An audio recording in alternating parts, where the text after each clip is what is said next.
Welcome to MATCH B2B Insights. I'm Brenda. Today I'm here with Fluman, who leads revenue strategy and GTM, Dan Mercer, our CFO lens on cash, forecast, and risk, and Brian Newman, who brings execution from the field, SDR, qualification, and pipeline reality. This is the show where we cut through the noise and look at what really moves revenue: pain, risk, cash, and execution.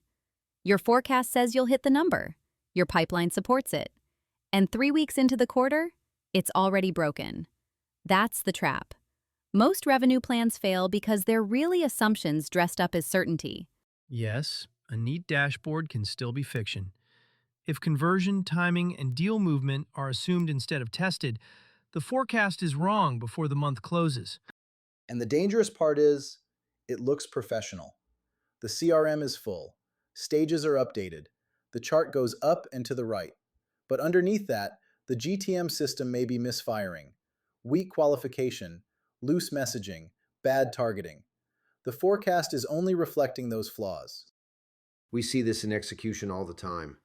Reps log activity, meetings happen, sequences run, and it feels like momentum. But activity is not progression. If the wrong accounts entered the funnel, the quarter drifts even while the CRM looks busy. Benny, let me pin this down. What makes a forecast look accurate but behave wrong? 3 things usually: conversion rate, velocity, and stage probability.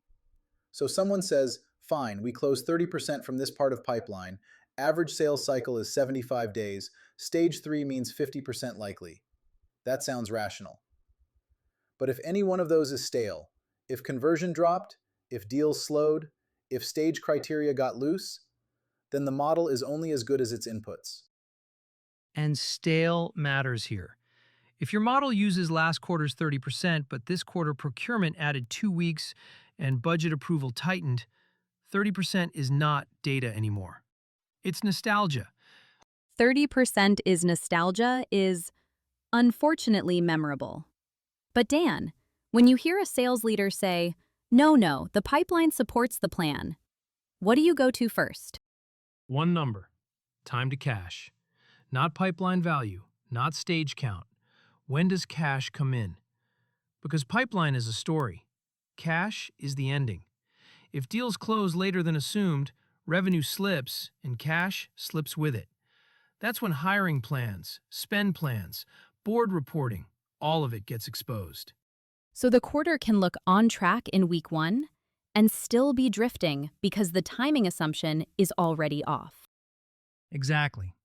Forecast failure often starts as a timing error before it becomes a revenue miss. And this is where people confuse stages with certainty. A stage is just a location in a process. It is not probability by itself. If discovery quality is weak, stage 2 this quarter is not the same stage 2 from 6 months ago. Right, if reps are pushing deals forward because the call happened, not because the buying conditions changed, you get stage inflation. Same stage label, totally different reality. Let me make that concrete with a simple example. You have a $5 million pipeline. Assumed close rate is 30%. So expected revenue is $1.5 million. And then actual lands at $900,000. That $600,000 gap? What usually caused it? 2 common reasons. Conversion did not hold, and deals slipped, so the 30% was never real for that mix of deals. Or the deals moved out of the quarter, often both. And when we see that 5 million to 900,000 outcome, the real diagnosis usually sits earlier in the system. Wrong ICP mix, weak qualification, messaging that generated interest but not buying urgency. Forecast misses are often GTM design problems showing up in finance language. That is such an important distinction. The forecast didn't fail on its own. It revealed something upstream. If it's not predictable, it's not forecast. It's hope with formatting. Okay, there it is. That's our conflict. Benny says imperfect can still be useful. Dan says if it isn't predictable, it's hope. Benny? I'm saying forecast is a management tool, not a prophecy. If I know my assumptions, my exposure, and my likely variance, I can still make better decisions. The problem is not imperfection. The problem is pretending uncertainty is precision. I'll partially accept that, but only if the limits are explicit. If someone hands me a commit number without downside, without slip risk, without cash timing, that's not decision grade. Wait, what exactly makes a deal commit but not real? Good question. A deal becomes commit for bad reasons all the time.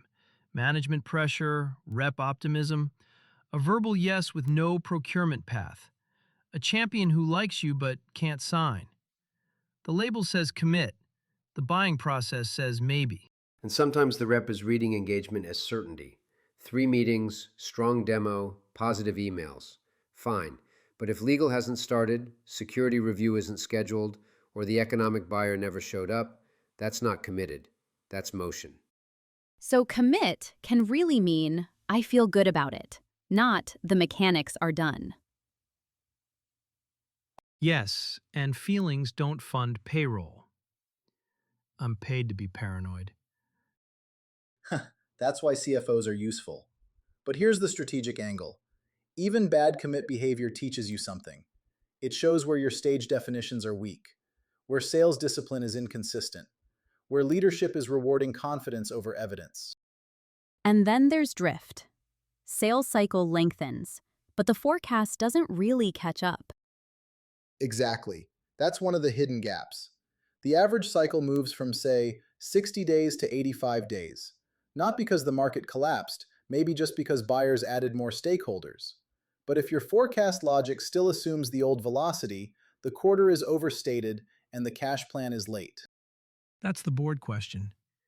Do we report this number? Do we hire based on this number? If this slips 30 days, what breaks? If this forecast misses, do we freeze hiring, cut spend, or explain it to the board as committed revenue? If the answer matters that much, I need to know what happens when conversion drops 20%, and whether the team has already stress tested that downside. That 20% worst test is such a good filter. If the plan can't survive a pretty normal downside, maybe it wasn't a plan. Correct. And from the field side, drift often starts with targeting. If outreach brings in companies that are curious but not urgent, deals look alive for weeks. They're not dead, they're just never closing on quarter timing. That kills forecast quality quietly. Yes, targeting, qualification, messaging. That's the GTM connection. Forecast quality is downstream from GTM discipline. When we build these systems, we don't just ask sales for a number. We inspect entry criteria, stage exit criteria, pipeline aging, and actual buyer movement. Where does AI help here in a practical way, not buzzword way? 3 places. First, deviation detection. AI can flag when velocity suddenly changes by segment, rep, or stage. Second, real probability. Not generic stage percentages, but patterns based on actual behavior. Meeting gaps, stakeholder count, slip history, response decay. Third, stuck deals. It can surface deals that keep getting touched in CRM, but aren't progressing in buying reality. I'll add one condition. AI is only as good as the operating discipline underneath it. If the CRM is messy, AI scales confusion faster. Messy data, faster confusion. Also memorable. And this is why you don't fix forecast in one quarter. You need a structured 6-month system. Start with 3 weekly checks. Stage aging. How long every deal sits in each stage. Conversion by stage. Not last quarter's fantasy, but the actual movement now. And buyer activity. How many days since the customer last did something real? Then set hard triggers. No buyer activity for 14 days, downgrade the deal or reduce probability. No additional stakeholder, remove it from commit. Sales cycle up 20%, update the forecast immediately. And in commit, no next step, no extra stakeholder, no clear timeline, it doesn't count. Monthly, clean the pipeline. Anything without activity for 14 to 21 days gets reviewed. No stakeholder gets downgraded, no next step gets removed. That's how you stop funding activity without getting cash back. If you want the simplest executive filter, ask 3 questions. How many commit deals have a real stakeholder? How many moved because the buyer moved, not because we pushed them?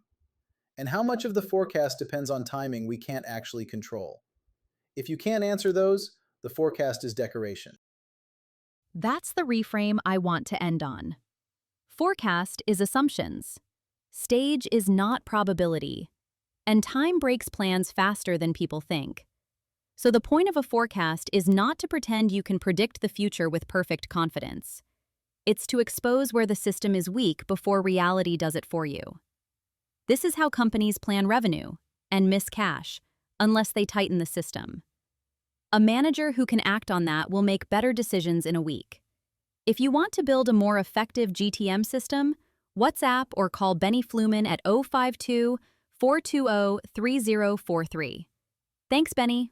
Thanks, Dan. Thanks, Brian. Happy to be the bad news early. Better early than at quarter end. Exactly. See you next time.